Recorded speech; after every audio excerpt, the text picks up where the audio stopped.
99% పోయేటప్పుడు కూడా మనకు తెలియకుండానే పోతాం. ఎవరికన్నా ఒక క్షణం ముందు 2 క్షణాల ముందు తెలిసినా ఏమీ చేయలేని స్థితి.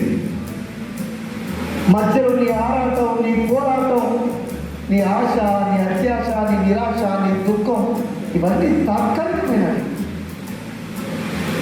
ఈ మధ్యలో నువ్వెవరు? ఈ మధ్యలో నిన్ను ఎలా గుర్తుంచుకోవాలి సమాజం? నువ్వు సంపాదించిన ఆస్తి నువ్వు వచ్చేటప్పుడు తీసుకురాలి. నువ్వు సంపాదించిన ఆస్తి నువ్వు పోయేటప్పుడు తీసుకెళ్ళావు. నువ్వు కూడబెట్టిన సొమ్ము నీ తర్వాత తరాలు అలానే ఉంచుతారన్న గ్యారంటీ లేదు. నువ్వు ఎంత సొమ్మిచ్చినా నిన్ను పొగుడుతారు, నిన్ను గుర్తుంచుకుంటారనే గ్యారంటీ ఉందా? ఉందా? అది కూడా లేదు. నువ్వు 10 కోట్లు ఇస్తే పక్కోడు 15 కోట్లు ఇచ్చాడనుకో, మా అయ్యగాడు విలాసాలకు అలవాటు పడి 10 కోట్లు ఇచ్చాడు, సేమ్ ఉద్యోగి 15 కోట్లు ఇచ్చాడు అంటారు. అంతేనా కాదా? మరి ఈ జన్మలో మనం ఏం చేయాలి? మనం ఉన్నతంగా ఉంటూనే మనలాంటి వికలాంగ సోదరులకి దగ్గర తీయాలి, వారికి అండగా ఉండాలి. మీరు అనొచ్చు, సార్ ఇలా ధనమే అన్నిటికీ మూలమని. మీరు చెప్పండి, ధనము అందరి దగ్గర ఒకే రకంగా ఉందా? మరి మా అందరూ బతుకుతున్నారు కదా, అందరూ ఉన్నతంగానే ఉన్నారు కదా. ఎక్కువ సొమ్ము ఉంటేనే సమస్యలు ఎక్కువ. మనం ఇతరుల కోసం ఖర్చు చేయడం ప్రారంభించండి, మనకి చూసుకుంటూనే సగం సమస్యలు పోతాయి. మీ అందరికీ ఒక విషయం చెప్తాను. నేను కోచింగ్ సెంటర్ నడిపిన వ్యక్తిని, 1000 మందికి ఉద్యోగాలు ఇచ్చిన వ్యక్తిని. ఒకనాడు లక్ష్మీ సార్ నా దగ్గరికి వచ్చినప్పుడు, గ్రూప్ 1 డాటా ఇంటర్ప్రిటేషన్ కోసం వచ్చినప్పుడు, ఆ రోజులో నేను ఈ ఉద్యమాలలో లేదు. అప్పుడు నేను ఎలా ఉండేవారో తెలుసా? ఉదయం 3 గంటలకు వేసేవాడిని, 4కి ఒక ట్యూషను, 4:40కి ఒక ట్యూషను, 5:30కి ఒక ట్యూషను, 6:30కి ఒక ట్యూషను, ఆ తర్వాత వచ్చేసి కోచింగ్ సెంటర్లో క్లాసులు, ఆ తర్వాత కాలేజీలో క్లాసులు, ఆ తర్వాత కోచింగ్ సెంటర్లో క్లాసులు, నైట్ 11:30 వరకు కూడా ట్యూషన్లు చెప్పేది. నేను డబ్బులు ఇస్తా అంటే ఎంత దూరమైనా లేదు. ప్రతి క్షణం పైసలను ఆలోచించే మనిషిని నా ఆలోచనలో. పైస ఇవ్వకపోతే పోకపోయేది, పైస ఇవ్వకపోతే పాటలు చెప్పకపోయేది, డబ్బులు లేవంటే సపోర్ట్ చెప్పకుండా కూర్చునేది. అంటే నాకు కోరిక ఉండేది. మా నాయనమ్మ చెప్పేది, అదే ఈ చుట్టుపక్కల ఉన్న ఈ స్థలాలు మొత్తం, పొలాలు మొత్తం మీ తాతగారి ఎలా అని చెప్పేది. మరి నా స్థాయి కంటే సరిగ్గా ఎంతో మిగిలిపోయింది. నాకు అప్పుడు మోహన్ బాబు సినిమా తీశాడు, రాయలసీమ రామనాథ్. ఆ పోయిన పొలాన్ని అట్టుంటాడు. నేను కూడా అట్టి కోరుకోవాలని ఆలోచన చేశాను. కానీ నేను నా సొమ్ముని కోట్ల రూపాయలు ఇక్కడ ఉద్యమాలకి ఖర్చు పెట్టాను. కోట్ల రూపాయలు సంపాదించే అవకాశాన్ని నేను చాలా ఈజీగా వదిలేశాను. ఇవాళ నాకు డబ్బు మీద కోరిక లేదు, పేరు ప్రఖ్యాతలు కూడా కోరిక లేదు. మనం పోయేలోపు వికలాంగులు అందరికీ, అన్ని రకాల వికలాంగులకు, ఉద్యోగులు కావచ్చు, జనరల్గా ఉన్న వాళ్ళు కావచ్చు, వీలైనంత బలం చేసి పోవాలనే ఆలోచన తప్ప వేరే ఆలోచన ఏమీ లేదు.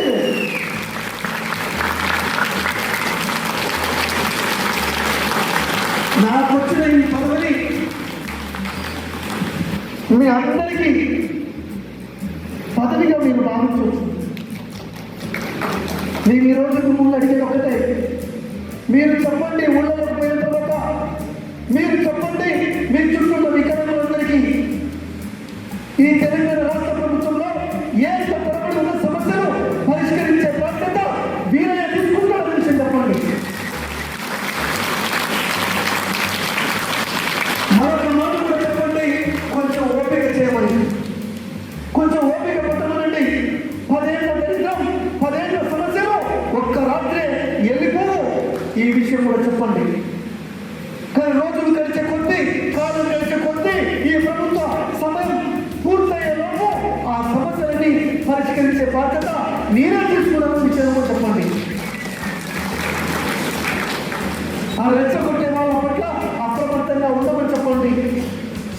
నా జీవిత త్యాగానికి, నేను కుటుంబానికి చేసిన త్యాగానికి, కోట్ల రూపాయలు ఖర్చు చేసిన త్యాగానికి, సంపాదించుకొని అవకాశం వచ్చిన వదిలిపెట్టిన త్యాగానికి ఒక అర్థం ఉందంటే అది వికలాంగుల జీవితంలో ఏ సమస్యలు పరిష్కరించాలని దాని అర్థం ఉన్న విషయాన్ని కూడా చెప్పండి. ఇది మన ప్రభుత్వం, మీరున్న ప్రభుత్వం. నిత్యం మీరు మా దగ్గరికి రాకర్లే. నేను నిత్యం ప్రభుత్వం దగ్గరికి వెళ్ళి, ప్రభుత్వంలో భాగమై అధికారుల దగ్గరికి వెళ్ళి నిత్యం మన సమస్యను మాట్లాడుతున్నాను. మన డైరెక్టర్ గారు ఇప్పుడు చెప్పారు ఆ విషయాన్ని. మీ నుంచి కావాల్సింది సహకారం మాత్రమే, మీ నుంచి కావాల్సింది కొంత ఓపిక మాత్రమే. 7 లక్షల కోట్లు కాదు అప్పు చేసిపోయింది, ఇంకో 2 లక్షల కోట్లు టోకెన్ల రూపంలో మిగిలిపోయింది. దాదాపు 9 లక్షల కోట్లు అప్పయింది. ఇప్పటి వరకు రాష్ట్ర ప్రభుత్వం వడ్డీల రూపంలో కట్టింది 60,000 కోట్లు.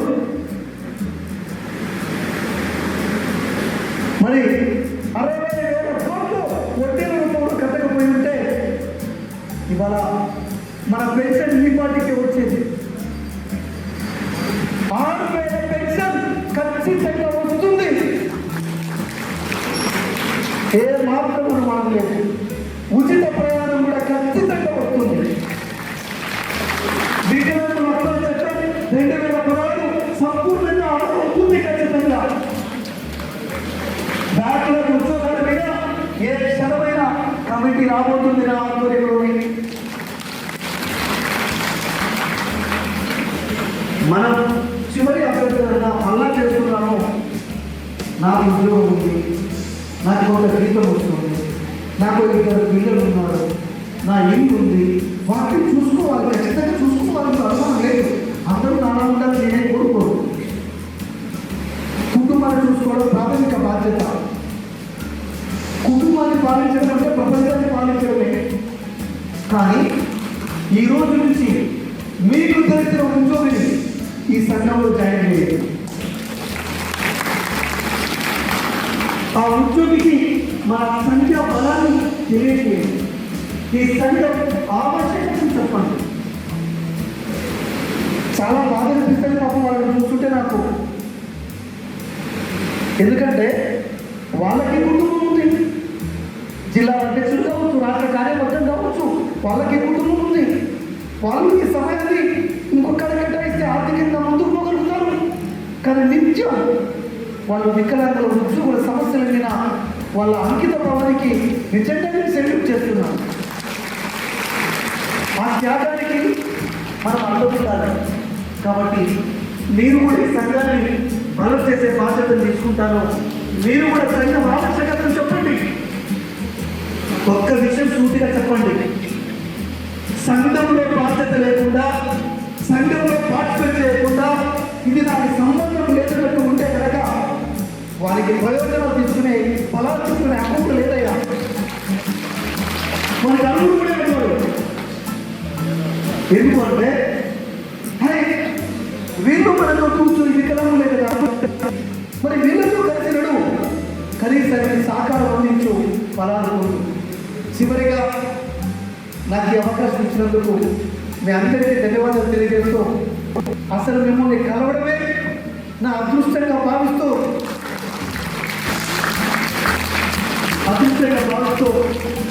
అంటే మిమ్మల్ని కలిసే రోజు ఎప్పుడెప్పుడుతుందని ఆలోచించలేను. ఈ అన్నవారిని గత ప్రభుత్వం అడిగాను. అన్నవారు ఉద్యోగ సంఘటన పెట్టండి నేను వస్తానే అన్నాను. కానీ ఆ రోజు ప్రభుత్వానికి అంత అనుకూలంగా లేదు. మరి ఎక్కడ డిపార్ట్మెంట్లో అని చెప్పేసి చాలా మదనవుతారు. కానీ ఆ రోజు ఈ రోజు వచ్చింది. మీరు నాకు సన్మానం చేయడానికి కూడా వచ్చినందుకు చాలా ధన్యవాదాలు తెలియజేస్తూ, నేనే మీ అందరికీ రుణపడి ఉండాలన్న విషయాన్ని తెలియజేస్తూ థ్యాంక్ యూ అన్న. ఈరోజు